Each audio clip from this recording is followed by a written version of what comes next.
एक बार फिर स्वागत है आपका 4 टीवी न्यूज में। वक्त हो चला है न्यूज बुलेटिन का। आइए नजर डालते हैं आंध्र प्रदेश की मुख्य खबरों पर। अनंतपुर जिले के रायदुर्गम शहर में राज्यव्यापी जनगणना सर्वे की शुरुआत विधायक और सरकारी विहिप कालवा श्रीनिवासलू ने की। इस दौरान उन्होंने स्वयं अपने जनगणना विवरण दर्ज कराए। प्रक्रिया नगर निगम आयुक्त, आरटीओ और तहसीलदार सहित अधिकारियों की उपस्थिति में पूरी की गई। इस मौके पर कालवा श्रीनिवासलू ने कहा कि देश के विकास के लिए यह जनगणना सर्वे बहुत महत्वपूर्ण है, इसीलिए सभी लोग जिम्मेदारी के साथ इसमें भाग लें और अपने विवरण अनिवार्य रूप से दर्ज करवाएं।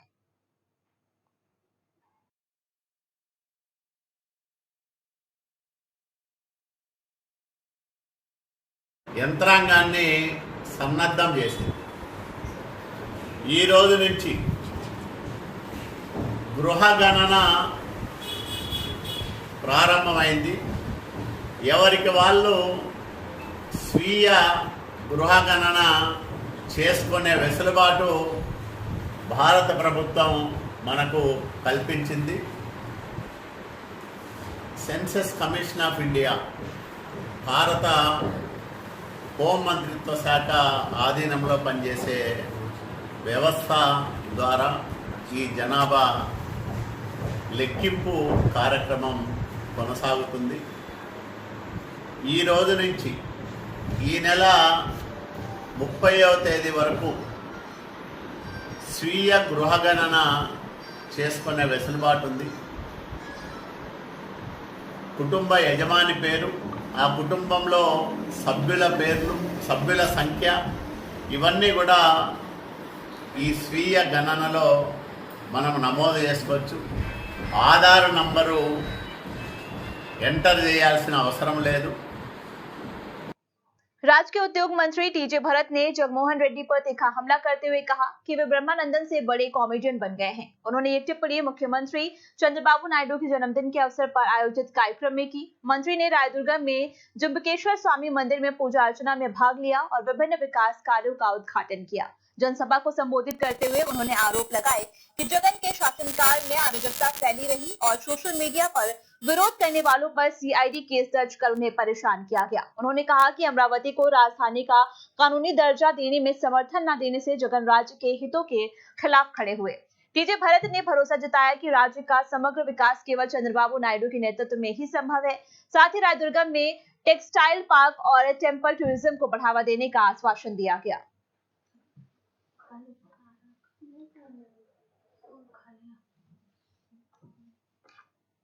కాదు, ఉపాధి కేంద్రంగా రాయదుర్గం భవిష్యత్తులో విరాజిల్లే అవకాశం ఉంటుంది। ఆ రకంగా ఆయన మనకు సహాయ సహకారాలు అందజేయాలని కోరుకుంటూ ఇప్పుడు మన ముఖ్య అతిథి గౌరవనీయులు రాష్ట్ర పరిశ్రమల శాఖ మంత్రులు టీజీ భరత్ గారిని మాట్లాడాల్సిందిగా విజ్ఞప్తి చేస్తా ఉన్నాం। ఒక అతను బెంగళూరు నుంచి ప్రెస్ మీట్ పెట్టేకి వస్తుంటారంట విజయవాడకి। అయిన తర్వాత మీమ్స్ ఎక్కువైపోతుందంట। బ్రహ్మానందం గారు అడుగుతున్నారంట, ఎవరు నాకన్నా ఎక్కువ మీమ్స్ ఎక్కువైతోంది, ఇది ఎవరు అని చెప్పి ఆలోచన చేస్తూ అడుగుతున్నాడంట। అట్లా ఆ రకంగా అయిపోయిందనమాట మైండ్ సెట్, వాళ్ళ ఆలోచన, వాళ్ళ బిహేవియర్। ఎందుకంటే ఇంక ఇక్కడ ఏం చేయలేమని చెప్పి బ్రహ్మానందంతో కాంపిటీషన్కి దిగినట్టున్నాడు ఆయన। సో నేను చెప్పేది ఏమంటే, అభివృద్ధి, సంక్షేమము హ్యాపీగా ఉండాలంటే టీడీపీ ఎన్డీఏ ప్రభుత్వం ఉన్నన్నాళ్ళు హ్యాపీగా ఉండేదానికి అవకాశం ఉంటుంది।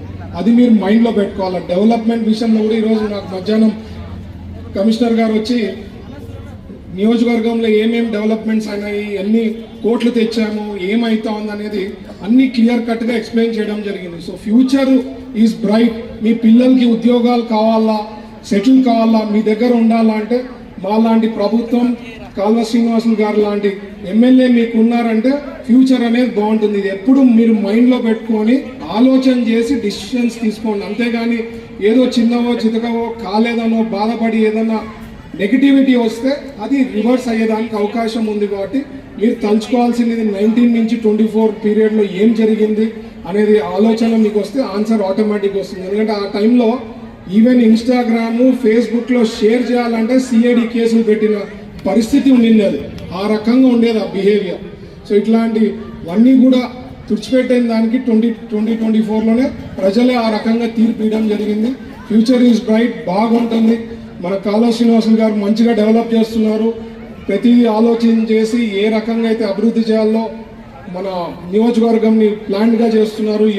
ఎవరికి ఏం శాఖతో మాట్లాడి ఎట్లా డెవలప్ చేయాలో వాళ్ళకి వెంటబడుతున్నారు. So you are in safe hands.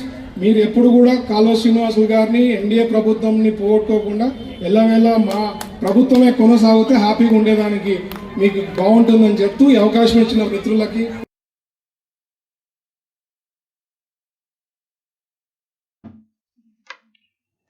Kannauj जिले में गुरुवार तड़के एक भीषण सड़क हादसा हुआ। मंत्रालय मंडल के चिलक कोंडला के पास बोलेरो वाहन और रेडीमेक्स लॉरी की टक्कर हो गई। इस हादसे में 8 लोगों की मौत हो गई जबकि 13 लोग घायल हो गए। घायलों को इमिंगलूर के अस्पताल में भर्ती कराया गया है। वहीं घटनास्थल पर ही 5 लोगों की मौत हो गई थी जबकि 3 लोगों ने अस्पताल में इलाज के दौरान दम तोड़ दिया। मृतकों में 5 महिलाएं और एक बच्चे शामिल है। बताया जा रहा है कि कर्नाटक के चिकमंगलूर से आए श्रद्धालु मंत्रालय में श्री राघवेंद्र स्वामी के दर्शन के लिए आ जा रहे थे, तभी यह हादसा हुआ। सूचना मिलते ही पुलिस मौके पर पहुंचकर राहत कार्य में जुट गई है। वहीं इस घटना पर मंत्री निम्मला रामानायडू ने गहरा दुख व्यक्त किया है। उन्होंने जिला कलेक्टर और एसपी से बात कर हादसे की पूरी जानकारी ली है।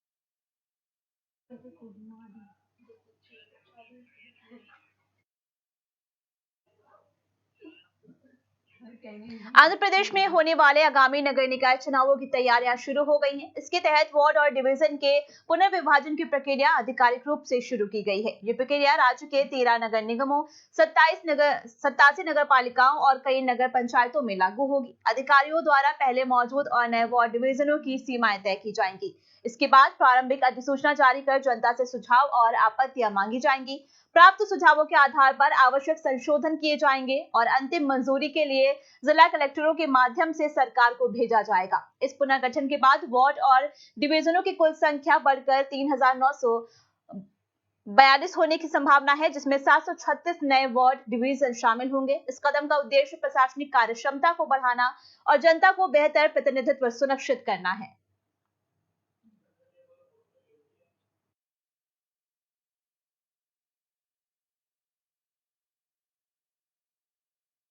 आंध्र प्रदेश स्टेट में म्युनिसिपल इलेक्शंस के लिए तैयारी तेजी से चल रही है। 13 म्युनिसिपल कॉर्पोरेशंस और 87 म्युनिसिपैलिटीज नगर पंचायत में वार्ड्स और डिविजन्स का रीडिवीजन प्रोसेस स्टार्ट हो चुका है। अभी टोटल 3206 वार्ड्स डिविजन्स हैं, जो रीडिवीजन के बाद बढ़कर 3942 हो जाएंगे, यानी 736 नए डिविजन्स ऐड होंगे। ये पूरा प्रोसेस 2011 सेंसस का बेस पर किया जा रहा है। पहले बाउंड्रीज फिक्स होंगे, फिर नोटिफिकेशन जारी होगा और पब्लिक से ऑब्जेक्शंस या सजेशंस लिया जाएंगे। फाइनल प्रपोजल गवर्नमेंट को भेजा जाएगा अप्रूवल के लिए। कई लोकल बॉडीज का टर्म 17 मार्च को खत्म हो चुका है और कुछ का नवंबर में खत्म होगा। इलेक्शंस अगस्त या सितंबर में कराने का प्लानिंग है। Andhra Pradesh state election commission कौन होंगे, इस पर चर्चा चल रहा है। आंध्र प्रदेश इलेक्शन कमीशन का पोस्ट अभी खाली है क्योंकि नीलम साहनी का टर्म खत्म हो चुका है। अभी टेम्पोरेरी चार्ज दिया गया है। कुछ 23 लोकल बॉडीज में कोर्ट केसेस पेंडिंग होने की वजह से वहां इलेक्शंस नहीं होंगे। केसेस क्लियर होने के बाद अलग से नोटिफिकेशन जारी किया जाएगा। कैमरामैन अलीम से मोहम्मद शफी, 4TV न्यूज, आंध्र प्रदेश। सत्यसाई जिले में एक भीषण हादसा हुआ। कदरी मंडल में कुमरवानपल्ली में गांव में एक घर में रखे डिटोनेटर और गैस सिलेंडर में विस्फोट हो गया। इस हादसे में 4 लोगों की मौत हो गई जबकि 21 लोग घायल हो गए हैं। घायलों को तुरंत सरकारी अस्पताल में भर्ती कराया गया, जिनमें से 12 की हालत गंभीर बताई जा रही है। विस्फोट इतना तेज था कि पूरा घर पूरी तरह से ध्वस्त हो गया। वही सूचना मिलते ही अग्निशमन विभाग और पुलिस की टीमें मौके पर पहुंचकर राहत और बचाव कार्य कर दिया है। वही प्रारंभिक जानकारी के अनुसार एक मजदूर के घर में रखे 4 डिटोनेटर फटने से गैस सिलेंडर में आग लग गई, जिससे यह बड़ा हादसा हुआ है। पुलिस ने इस मामले में जांच शुरू कर दी है।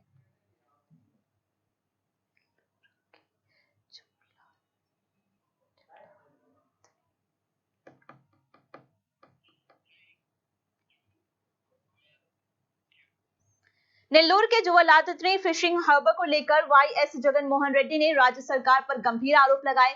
उन्होंने कहा कि उनकी सरकार के दौरान 26,000 करोड़ से पोर्ट विकास कार्य शुरू किए गए, जिनमें नए पोर्ट, फिशिंग हार्बर और फिश लैंडिंग सेंटर शामिल हैं, ताकि मछुआरों की आजीविका सुधरे। 12 मार्च 2024 को जुवलातत्री हार्बर का उद्घाटन भी किया गया था और मछुआरों को 1,250 बोट देने की योजना थी। जगन ने सवाल उठाया कि वर्तमान सरकार जिसका नेतृत्व एन चंद्रबाबू नायडू कर रहे हैं, बाकी काम क्यों पूरा नहीं कर रहे हैं और अब तक हार्बर मछुआरों को क्यों नहीं सौंपा गया। उन्होंने ये भी आरोप लगाया कि मछुआरों के साथ अन्याय हो रहा है और जब्त की गई नावों के मामले में कोई कार्रवाई नहीं की गई है, जिससे सत्ता से जुड़े लोगों पर संदेह पैदा हो रहा है। చేయలేదు చివరకు నువ్వు ఎలాగూ చేయలేకపోతివి కనీసం జగత్ చేసిన పని జువెలదిన్నలో ఇక్కడే కనిపిస్తా ఉంది ఆశ్చర్యం ఏమిటో తెలుసా ఈ జువెలదిన్న ప్రాజెక్టు తయారైపోయి 2 సంవత్సరాలు అయిపోతా ఉంది ఈ 2 సంవత్సరాలలో నేను మార్చి 12వ తారీఖున 2024లో జాతికి అంకితం చేస్తే ప్రధానమంత్రి మోడీ గారు ఇదే ప్రాజెక్టును మళ్ళీ ఆగస్టులో 2024లోనే జాతికి అంకితం చేశారు నేను అడుగుతా ఉన్నా మరి జాతికి అంకితం చేసి దాదాపుగా 2 సంవత్సరాలు దాటుతా ఉంది ప్రధానమంత్రి గారు కూడా జాతికి అంకితం చేసి దాదాపుగా 1.5 సంవత్సరం పైగానే దాటుతా ఈ ఫిషింగ్ హార్బర్ ప్రణాళిక చేయడం జరిగింది ఇదే ఫిషింగ్ హార్బర్లోనే ఇక్కడే కోల్డ్ స్టోరేజ్ ఇదే ఫిషింగ్ హార్బర్లోనే ఇక్కడే కోల్డ్ స్టోరేజ్ ప్లాంట్లు drying platforms chill rooms ice manufacturing plants ఇవే కాకుండా బోట్ రిపేర్ వర్క్షాపులు నెట్ మెండింగ్ మెషిన్లు ఇవన్నీ కూడా సదుపాయాలన్నీ కూడా ఇక్కడే ఇదే జువ్వలదిన్న ఇదే ఫిషింగ్ హార్బర్లోనే ఇవన్నీ అందుబాటులోకి ఉన్నాయి ఇవన్నీ ప్రతి ఫిషింగ్ హార్బర్లోనూ కూడా ఇవన్నీ అందుబాటులోకి వస్తాయి ఇక్కడ దాదాపుగా 41,000 టన్నుల మత్స్య సంపద ఈ ఫిషర్మెన్లందరూ కూడా ఈ మత్స్యకారులందరూ కూడా సంపద తీసుకొస్తే ఆ సంపదను ఇవన్నీ కూడా ఉపయోగపడే విధంగా ఉంటాయి ఇక్కడ మత్స్యకారు అక్క చెల్లెమ్మలకు కూడా మంచి జరిగించే విధంగా ఆ అక్క చెల్లెమ్మలలో పాకింగ్లోను వాల్యూ యాడిషన్లోను మార్కెటింగ్లోను ఫుడ్ స్టాల్స్లోను వీళ్ళందరికీ కూడా పని దొరుకుతుంది ఈ రకంగా ఒక ప్రణాళిక చేసి ఈ ప్రణాళిక ఒకటే కాదు ఇక్కడే ఇదే జువ్వలదిన్నలోనే ఏకంగా 1,250 మెకనైజ్డ్ మోటరైజ్డ్ బోట్లను ప్రతి మత్స్యకారుడు హక్కుగా పొందాలి అనే ఆరాటంతో అప్పట్లోనే మా ప్రభుత్వంలోనే ఈ 1,250 మెకనైజ్డ్ మోటరైజ్డ్ బోట్ల కోసం ఒక్కొక్క బోటుకు 12 మంది నుంచి 15 మందిని ఒక్కొక్క బోటుకు ఫిషర్మెన్ అందరినీ కూడా గ్రూప్ చేయండి ఒక్కొక్క బోటుకు 12 మంది ఫిషర్మెన్లు ఓనర్లు అవుతారు వాళ్ళు కేవలం 10% కట్టుకుంటే చాలు 50% రాష్ట్ర ప్రభుత్వం 40% రాష్ట్ర ప్రభుత్వం గ్రాంట్గా ఇస్తుంది 50% లోన్గా సమకూరుస్తుంది ఈ ఆదాయం అంతా కూడా ప్రతి మత్స్యకారుడు కూడా చెందాలి మత్స్యకారుల జీవితాలు బాగుపడాలని చెప్పి అప్పట్లోనే అడుగులు కూడా పడ్డాయి నేను అడుగుతా ఉన్న చంద్రబాబు నాయుడు గారు ఇదే వైఎస్ఆర్సీపీ ప్రభుత్వం కన్నా వచ్చి ఉండింటే ఈ 1,250 బోట్లు కూడా ఈ జువ్వలదిన్నలో ఈ మత్స్యకారులందరికీ కూడా ఈ పాటికి అందుండేటివి వాళ్ళు కేవలం 10% పెట్టుంటే చాలు మిగిలిన 90% రాష్ట్ర ప్రభుత్వము బ్యాంకు లోన్ల ద్వారా వాళ్ళకు వచ్చేటి ఒక్కొక్క బోటుకు 12 మంది ఓనర్లు అయి ఉండేవాళ్ళు అంటే 1,250 బోట్లకు దాదాపుగా 20,000 మంది దగ్గర మత్స్యకారులు ఓనర్లుగా మెకనైజ్డ్ మోటరైజ్డ్ బోట్లుగా ఉండేవాళ్ళు వైఎస్ఆర్సీపీ ప్రభుత్వం వచ్చి ఉండింటే आंध्र प्रदेश के कर्नूल से बड़ी खबर सामने आ रही है, जहां कर्नूल मेडिकल कॉलेज में VRTL लैब का उद्घाटन मंत्री टीजी भरत गुप्ता ने किया। इस मौके पर मंत्री ने कहा कि लैब का निर्माण तेजी से पूरा होना प्रदेश के लिए खुशी की बात है और एनडीए सरकार के नेतृत्व में ही विकास संभव हो पा रहा है। उन्होंने बताया कि अस्पताल में बेहतर स्वास्थ्य सेवाओं के लिए वॉलंटियर और अल्ट्रासाउंड मशीनें स्थापित करने की दिशा में कदम उठाए जा रहे हैं। वहीं अस्पताल के जर्जर और खतरनाक भवनों के स्लैब को भी मजबूत किया जा रहा है। मंत्री ने यह भी घोषणा की कि मेडिकल कॉलेज में लगभग 50 करोड़ रुपए की लागत से एक आधुनिक नॉलेज सेंटर स्थापित किया जाएगा, जिससे मेडिकल शिक्षा और शोध को नई दिशा मिलेगी। साथ ही उन्होंने कहा कि कर्नूल सरकारी अस्पताल ने मरीजों को बेहतर सेवाएं देकर पूरे राज्य में अपनी एक अलग पहचान बनाई है और इसके समग्र विकास के लिए वे लगातार प्रयासरत हैं। కొత్తది ఏదైనా ఫౌండేషన్ వేపిస్తున్నారు అనుకున్నా, ఫౌండేషన్ వేసి 8-9 మంత్స్ అయింది. Immediately this work is done అంటే I'm so happy. At least follow up చేసి కంప్లీట్ అంటే మా ప్రభుత్వంలో that is how it is. NDA ప్రభుత్వం చంద్రబాబు గారి లీడర్షిప్లో every one will have to work properly. So ఎక్కడి నుంచైనా మానిటరింగ్ ఉంటుంది, సబ్జెక్ట్ ఏమైంది, ఫౌండేషన్ వేసిన తర్వాత పనులు అవుతున్నాయా లేదా, ఇవన్నీ కూడా దెర్ ఈజ్ అ ట్రాకర్ తరా చంద్రబాబు గారికి డాష్ బోర్డ్లో పోయే పరిస్థితి ఉంటుంది. దాని తగ్గట్టుగా అఫీషియల్స్ ఆఫీసర్స్ కూడా they have taken it seriously. Contractor 6 to 8 మంత్స్లో కంప్లీట్ చేస్తా అన్నారు, కంప్లీట్ చేయడం జరిగింది. So I'm so happy. So ఈ వైరాలజీ డిపార్ట్మెంట్లో ఫ్యూచర్లో కూడా మంచిగా ల్యాబ్ పెట్టేదానికి ఇప్పుడే డాక్టర్ గారు చెప్పినట్లు ఫ్యూచర్లో ఇక్కడ ఇంకా టెస్ట్లు పర్ఫామ్ చేసేదానికి ఒక ఇన్ఫ్రాస్ట్రక్చర్ అనేది ఉంటే we can be able to get central aid నుంచి, సెంట్రల్ గవర్నమెంట్ నుంచి స్కీమ్స్ కింద మనం చూపించేదానికి అవకాశం ఉంటుంది. కాబట్టి దిస్ ఈజ్ మోస్ట్ ఇంపార్టెంట్. అందుకే నేను ఎప్పుడు చెప్తా, infrastructure is very very important. Anything for that matter infrastructure అనేది మనం కల్పించగలిగినామంటే ఎన్నో స్కీమ్స్లో క్వాలిఫై అయ్యేదానికి అవకాశం ఉంటుంది. కాబట్టి this is one such great thing that has been done మన గవర్నమెంట్ వచ్చిన తర్వాత. సో లాట్ ఆఫ్ టెస్ట్స్ ఎక్కడ స్టేట్లోనో, హైదరాబాద్లోనో లేకపోతే పెద్ద సిటీస్లోనే పర్ఫామ్ చేసేవి కూడా మన ఇప్పుడు కర్నూలులోనే చేసుకునే దానికి అవకాశం వస్తుంది. కాబట్టి ఐఎమ్ సో హ్యాపీ. ఇట్లాంటి డెవలప్మెంట్ విషయంలో నేను ముందు కూడా ఎలక్షన్స్ ముందు కూడా సూపర్ 6 అని చెప్పి ఫర్ కర్నూలు అని చెప్పిన, దాంట్లో భాగంగా ఒకటి hospital was one of the top priority. ఇప్పుడే సుబ్రహ్మణ్యం గారితో కూడా చెప్తామండి, ఈ మధ్యనే ఏదో ర్యాంకింగ్ ఇచ్చారు, government general hospital Kurnool is in top rank అండి ఆంధ్రప్రదేశ్లో. I'm so happy. మేము అదే చెప్పిండింది, will be doing the best for government hospital. మా ఎఫర్ట్స్ అన్నీ పెడతాము, guarantee we want to prove that government hospital of Kurnool is number 1 అని చెప్పి. దాని తగ్గట్టుగా ఎన్నో పారామీటర్స్లో వీ హ్యావ్ అచీవ్డ్ అండ్ ఇంకా చాలా ఉన్నాయి చేసేది. We will complete all that step by step. ఇప్పుడే మీరు ఈ మధ్యనే చూస్తే 21 బిల్డింగ్స్ అని ఐడెంటిఫై చేసి స్లాబ్స్ పడడము, పైనుంచి ఇష్యూస్ పడడము ఇది అవుతుందంటే దాన్ని ఇమ్మీడియట్గా అటెండ్ అయ్యి దాదాపు 11-12 బిల్డింగ్స్ ఇప్పుడే కంప్లీట్ చేసినారని చెప్పి ఈ మధ్యనే కాంట్రాక్టర్తో మాట్లాడితే 11 బిల్డింగ్స్ పైన అయింది సార్. ఇంకొక 10 to 12 బిల్డింగ్స్. ఇది కాక मटकाशरा विधायक MS राजू ने YS जगनमोहन रेड्डी पर तीखा हमला करते हुए कहा कि मवकिन एरागड्डा अस्पताल में दी जाने वाली दवा है। मुख्यमंत्री एन चंद्रबाबू नायडू के जन्मदिन के मौके पर प्रगति पंडू कार्यक्रम के तहत कनेकल रोड से पुलिचेरला तक 1.43 करोड़ की सड़क, अंबेडकर प्रतिमा और कुलेकुर्ती गांव में 45 लाख से बने सीसी रोड का उद्घाटन किया गया है। राजू ने आरोप लगाया कि राजधानी मुद्दे पर जगन ने सत्ता में आने के बाद अपने रुख बदले और अमरावती के विकास को बाधित किया है।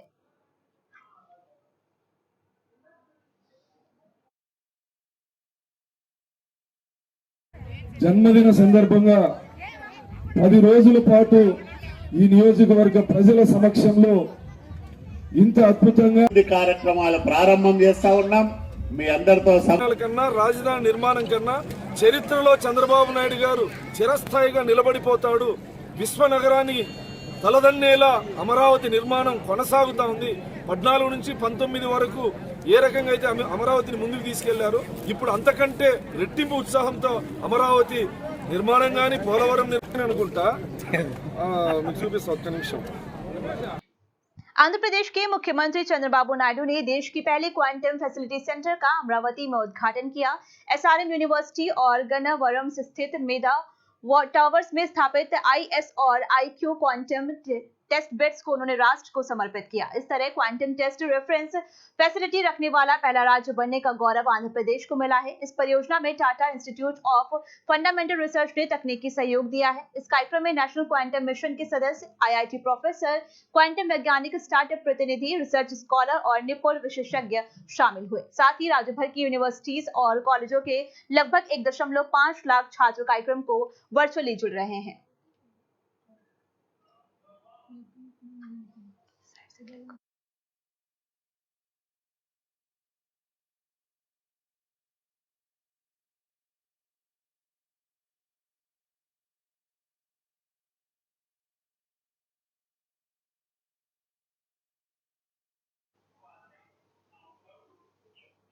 नेलरूरू में घरों में चोरी की वारदात को अंजाम दे रहे शातिर चोर श्रीनाथ को विद्यापालियम पुलिस ने गिरफ्तार किया है। पुलिस ने उनके पास से करीब 15 लाख रुपए मूल्य के 161 ग्राम सोने के आभूषण, 615 ग्राम चांदी, लैपटॉप, कैमरा और श्रीलंका की करेंसी बरामद की है। SP अजीत मजेंटला ने बताया कि हाल ही में नेल्लूर ग्रामीण क्षेत्र में हुई चोरी के मामले में जांच के दौरान आरोपी की पहचान कर उसे भगत सिंह कॉलोनी मार्ग पर पकड़ा गया। पूछताछ में उसने तिरुपति, कर्नाटक और अन्य क्षेत्रों में भी चोरी की घटनाओं को अंजाम देने की बात कबूली है। उन्होंने बताया कि आरोपी पर आंध्र प्रदेश के अलावा तमिलनाडु और तेलंगाना में भी 26 से अधिक मामले दर्ज हैं। वहीं मामले को जल्द सुलझाने पर पुलिस टीम को SP ने सराहना की है।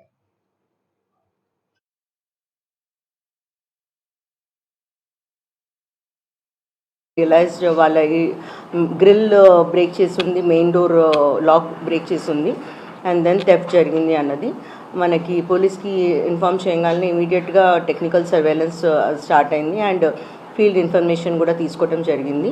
ఆ వీధిలో థ్యాంక్ఫుల్లీ మనకి 200 మీటర్స్ స్ట్రెచ్లో 8 కెమెరాస్ ఉన్నాయి, CCTV కెమెరాస్. సో చాలా హెల్ప్ఫుల్గా ఉండింది. దాని ద్వారా ఎవరు మెయిన్ సస్పెక్ట్ అన్నది మన టీం గుర్తించడం జరిగింది. ఈ అక్యూజ్ ఎవరైతే ఉన్నాడో అతను జొన్నలగడ్డ శ్రీనాథ్, ఇతను 33 year old. ఆయన అక్కడ నడవటం తెలిసింది, మనం గుర్తుపట్టాము.